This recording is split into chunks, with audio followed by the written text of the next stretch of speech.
نہ بچا بچا کے تو رکھ اسے، تیرا آئینہ ہے وہ آئینہ۔ اقبال کہتے ہیں تو اپنے شیشے کو اتنا بچا بچا کے کیوں رکھتا ہے؟ نہ بچا بچا کے تو رکھ اسے، تیرا آئینہ ہے وہ آئینہ، شکستہ ہو تو عزیز تر ہے نگاہ آئینہ ساز میں۔ داتا صاحب نے لکھا ہے کشف المحجوب میں کہ اللہ تعالیٰ کی بارگاہ میں حضرت موسیٰ علیہ السلام نے عرض کیا تھا، مالک تیرے بندے اگر تجھے ڈھونڈنا چاہیں تو کہاں ملے گا؟ تو اللہ کریم نے فرمایا جن لوگوں کے دل لوگ توڑ نہیں دیتے میں ان ٹوٹے دلوں میں ملا کرتا ہوں۔ تیرا آئینہ ہے وہ آئینہ کہ شکستہ ہو تو عزیز تر ہے نگاہ آئینہ ساز میں۔ جب لوگ تانے دیتے ہیں، جب لوگ تکلیف دیتے ہیں، جب آپ بالکل ٹھیک چل رہے ہوتے ہیں، جب آپ محنت کر رہے ہوتے ہیں، جب آپ مخلص ہوتے ہیں، جب آپ جد و جہد کر کر کے تھک جاتے ہیں اور لوگ جب پوری طور پر تانا زنی کرتے، باتیں سننے کو جب ملتی ہیں، میں دیانتداری سے کہتا ہوں جب لوگ پوری طرح دل توڑ دیں پھر کوئی سجدے کا مزہ ہے، پھر کوئی دعا کی لذت ہے، پھر کوئی چسکا ہے اس کی بارگاہ میں حاضری کا، پھر کوئی تڑپ پیدا ہوتی ہے اس کیفیت میں۔ وہ جب لوگ آپ کو پوری طرح تکلیف دیں اور سارے اسباب ظاہری ختم ہو جائیں، وہ جو لذت ہے نا اللہ کی بارگاہ میں جڑنے کی، وہ تعریف والوں کو کئی دفعہ نصیب۔ ٹوٹے دلوں میں تو رب ملتا ہے، نہ بچا بچا کے تو رکھ اسے، تیرا آئینہ ہے وہ، یہ شکستہ ہو تو عزیز تر ہے نگاہ آئینہ ساز میں۔ میرے عزیز طے کریں کہ اپنے ضمیر کے مطابق فیصلے ہوں گے، اللہ رسول کی رضا پانے کا کام ہوگا، اور اس تعریف سے نکل آئیں گے ہم کہ لوگ ہمارے بارے میں کیا کہتے ہیں۔ میں عرض کر چکا ہوں کہ داتا علی اجویری رحمۃ اللہ علیہ فرماتے ہیں کہ نبی پاک علیہ السلام کو صادق کہتے ہیں، امین کہتے ہیں، صلہ رحمی کرنے والا کہتے ہیں، اور جب کہا لا الہ الا اللہ پڑھو تو پھر جادوگر، پھر معاذ اللہ شاعر، پھر کچھ اچھا وہ یہ سارا کچھ کہتے رہے تو کیا حضور شام کو بیٹھ کے حضرت صدیق اکبر کے پاس یا گھر میں سیدہ خدیجہ کے پاس یہ تبصرے کرتے تھے معاذ اللہ کہ دیکھو جی لوگ بات ہی نہیں سنتے، دیکھو توجہ ہی نہیں کرتے، دیکھو مجھے جادو؟ حضور یہ تبصرے کرتے تھے؟ اگر آپ چاہتے ہیں زندگی میں مطمئن رہیں تو دنیا داروں سے امیدیں توڑ دیں، اللہ اور اس کے رسول سے امید وابستہ کریں، اولیاء اللہ سے امیدیں وابستہ کریں، صحابہ اور اہل بیت سے امیدیں، اللہ اور اللہ والوں سے امیدیں، دنیا داروں سے امیدیں۔ آپ کو پتہ ہے دنیا دار کی تباہی کب ہوتی ہے؟ جب انہیں خوش آمدی مل جاتا۔ چودھری کا بیڑا اس وقت غرق ہوتا ہے جب اسے چودھری کہنے والے زیادہ ہو جاتے ہیں۔ سیٹھ صاحب اور نواب صاحب بیچارے تباہ تب ہوتے ہیں بھولے پن میں، جب ان کے دائیں بائیں ریلا ہوتا ہے سیٹھ صاحب کہنے کا، لوگ انہیں کھانا چاہتے ہیں، پیار ان کا نہیں ہوتا، ان کی جیب کا ہوتا ہے، محبت ان سے نہیں ہوتی، ان کی کرسی سے ہوتی ہے، ضروریات کا پیار ہوتا ہے، تباہ کر دیا جاتا ہے۔ ہماری ساری توقعات دنیا داروں سے وابستہ ہو گئی ہیں، ناراض نہ ہونا۔ پیروں نے، مولویوں نے، درویشوں نے، انہوں نے بھی سیٹ رکھے ہوئے جلسوں کی صدارت کرانے کے لیے، یعنی مذہبی جلسہ ہے، اس میں بہت زبردست پڑھے لکھے صاحب تقوی عالم کا خطاب ہے، اور کی صدارت وہ بندہ کر رہا ہے جس نے عشاء کی نماز بھی نہیں پڑھی، وہ بندہ صدارت کر رہا ہے۔ کیوں؟ اس لیے کہ اس نے لاکھ روپیہ دیا ہے محفل میں۔ خدا را دنیا داروں سے امیدیں چھوڑ دیں ورنہ آپ کمزور پڑ جائیں گے، آپ کی امیدیں ٹوٹیں گی۔ کتنا کمزور ہے وہ شخص جو 2-4 ہزار کے لیے کسی بندے کی چاپلوسی کرتا ہے، اس کے پیچھے بھاگتا ہے، خوش آمدیں کرتا ہے تھوڑے سے نوٹوں کے لیے، دکھ سکھ میں کام آئے گا اس کام کے لیے۔ میرے رسول کریم علیہ السلام نے فرمایا جس نے بندوں کو راضی کرتے کرتے رب کو ناراض کر دیا اس کی دنیا بھی گئی اور آخرت بھی گئی، اور فرمایا جس نے بندوں کی پرواہ نہیں کی اللہ کو راضی کیا، فرمایا اگر رب راضی ہو گیا تو لوگوں کے دلوں میں بھی محبت پیدا فرما دے گا۔ کیا ضرورت ہے خوش آمد کرنا دنیا داروں کی، سیٹوں کی، نوابوں کی، چاپلو؟ اور میں آپ کو ایک بات بتاؤں، ہوتا پتہ کیا ہے؟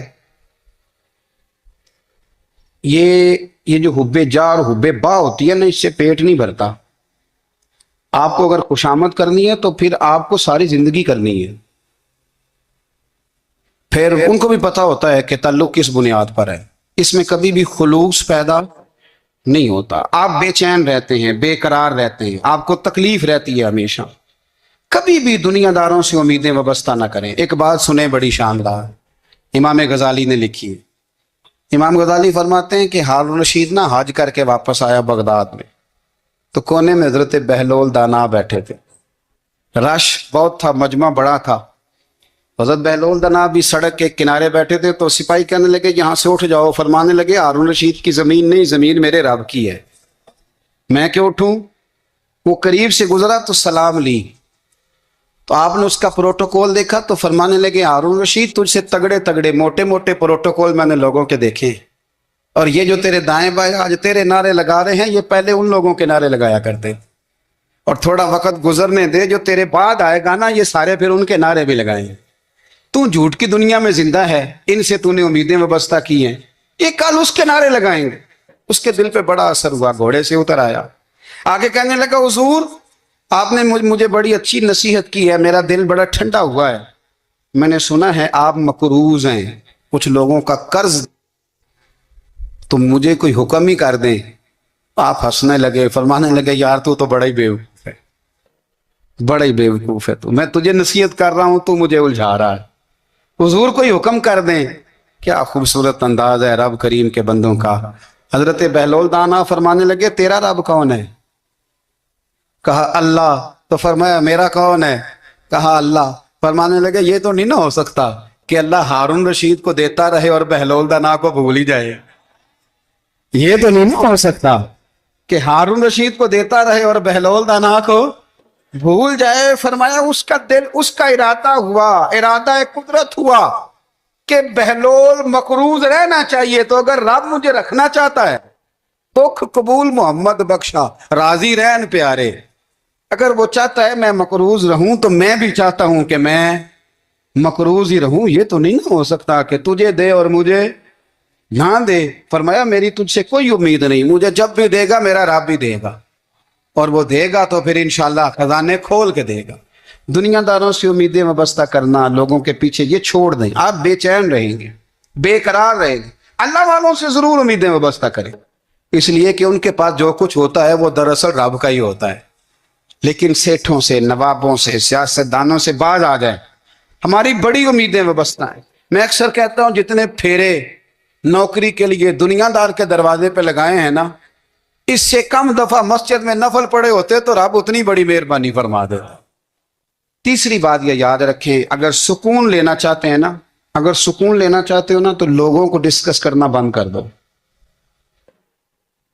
کس کو اللہ نے کتنے پیسے دیے ہیں وہ جانے اور اللہ جانے, کس کو اللہ نے کتنی گاڑیاں دی ہیں وہ جانے, اور لوگوں کو ڈسکس کرنا. جی یعنی میں ایک جگہ بیٹھا تھا تو ایک صاحب گاڑی والا گزرا, گاڑی میں بیٹھ کے, اس کا پڑوسی تھا, کہندے تھا منہ ہے کار والا. میں کہ وہ تے ہے تاں ہی بیٹھا ہے. تے ہن میں کہ سمجھانا دینا انہوں, میں کہ توں تے میں حساب لائیے بھی ساڈے کول کوئی نہیں, وہ تے ہے لیکن نا اللہ نے اسے دی ہے نا, تو اللہ نے چاہا نا وہ کار میں بیٹھے, تو جس نے پھٹے پہ بیٹھ کے یہ تبصرہ کیا کہ منہ ہے کار والا. میں کہ ابھی وہ تے ہے تاں کار ہے تھے. اب مجھے اور تجھے اندازہ لگانا چاہیے کہ ہم کیا یہ بحث ہے. یعنی اللہ کو چاہیے تھا معاذ اللہ کے پہلے تم سے پوچھتا کہ اسے کار دینی ہے کہ نہیں. کیا مطلب فضول بحث ہے. وہ چیز ہمیں اتنا تنگ کرتی ہے, اتنی تکلیف دیتی ہے کہ آپ یقین کریں سارا دن اسی کو ڈسکس کرتے ہیں, سارا دن. اس کے پاس گاڑی ہے, اس کے پاس کار ہے, فلانے کا پیسہ 1 نمبر ہے, فلانے کا 2 نمبر ہے, فلانے کا 6 نمبر ہے. اصل بات کے اندر حسد ہے, اس کو نکالو. ایک بات کہنے لگا ہوں, اسے یاد رکھنا. میرے اعلیٰ حضرت رحمۃ اللہ علیہ فرمایا کرتے, حسد کرنے والا بندوں پر اعتراض نہیں کرتا, اللہ پر اعتراض کرتا. وہ کہتا ہے اللہ اسے کیوں دیا ہے, اتنا کیوں دیا ہے, معاذ اللہ وہ اللہ کی تقسیم پر اعتراض کرتا. حسد کرتے ہو بے چین رہو گے. حسد آپ کے دل کو تڑپا کے رکھ دے, چھوڑے. اللہ بڑا کریم ہے, جس کو جہاں چاہتا ہے وہاں بٹھا دیتا ہے. آپ قطعاً اس بحث میں نہ پڑے کہ اللہ نے کس کو کتنا دیا ہے, کب دیا ہے, کیوں دیا ہے. وہ بڑا بے نیاز ہے. حسد آپ کو تباہ کرے گا. دنیا میں پہلا گناہ جو ہوا تھا وہ حسد تھا. ابلیس نے حضرت آدم سے حسد کیا, کہنے لگا میں بہتر ہوں, سرداری اس کو مل رہی ہے, تو یہ تو اللہ کو پتہ ہے نا کس کو دینی ہے. اور دنیا میں پہلا قتل حسد کی وجہ سے ہوا. حابیل قابیل کے درمیان حسد کا معاملہ تھا. خاتون کا نکاح اس سے کیوں ہو رہا ہے؟ مجھ سے ہونا چاہیے. حسد تباہی کرتا. اب یقین کریں، یعنی دکاندار کے سامنے دوسری دکان پڑتی ہے اور پریشان ہو جاتا ہے. وہ کہتا ہے میرا کیا بنے گا؟ لا حول ولا قوت الا باللہ العلی العظیم. یعنی تیرا کا خیال ہے کہ تیرے حصے کی روٹی وہ کھا جائے گا؟ اتنا چھوٹا دل. یعنی تیرا موقف یہ ہے کہ تیرے حصے کا نصیب اس تک چلا جائے گا، یہ تیری خواہش ہے. ایک دوسرے کی کمزوریاں بیان کرنا. اس کا تو مال ہی ناقص ہے جی، اس کے تو پاس ہی کچھ نہیں. یہ تو کمزور لوگوں کا طریقہ ہے. میرے رسول کریم علیہ الصلوۃ والسلام گزر رہے تھے. پت جھڑ کا موسم تھا، خزاں کا موسم تھا، درختوں کے پتے جھڑ رہے تھے. صحابہ کو ساتھ لے کے حضور گزرے اور ایک درخت کی ٹہنی کو پکڑ کے حضور نے ہلایا. صحابہ فرماتے ہیں کہ چھم چھم اس کے پتے گرے، زمین پر ڈھیر لگ گیا.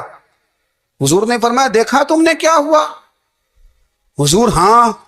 فرمایا کتنی تیزی سے پتے جھڑے ہیں، صرف تنا رہ گیا ہے اور خالی ٹہنیاں رہ گئی ہیں، کوئی حسن بچا ہے؟ حضور نہیں.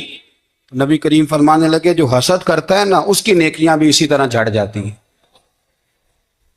اسی طرح. اور ایک جگہ حضور فرمانے لگے جس طرح راکھ لکڑی کو آگ کھا جاتی، جس طرح لکڑی کو آگ، جب آگ کھا جائے تو پھر لکڑی کو لکڑی نہیں کہا جاتا، راکھ کہا جاتا ہے، کوئلہ کہا جاتا ہے.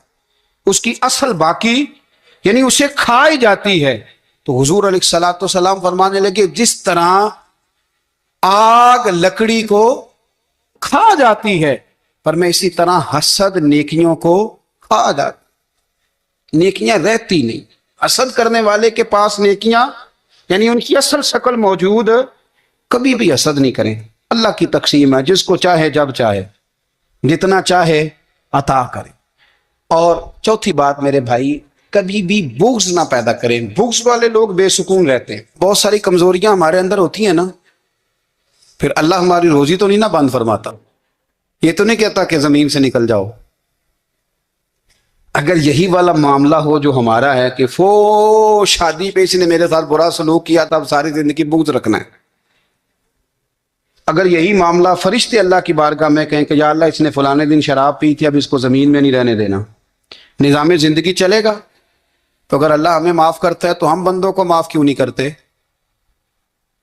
آپ یقین کریں اتنی لمبی عداوتیں، اتنا لمبا حسد، اتنا لمبا بغض، اتنا لمبا. حدیث میں نے پڑھی، میں حیران رہ گیا. میرے نبی کریم علیہ الصلوۃ والسلام نے فرمایا اپنی بیوی سے کبھی بغض نہ رکھنا.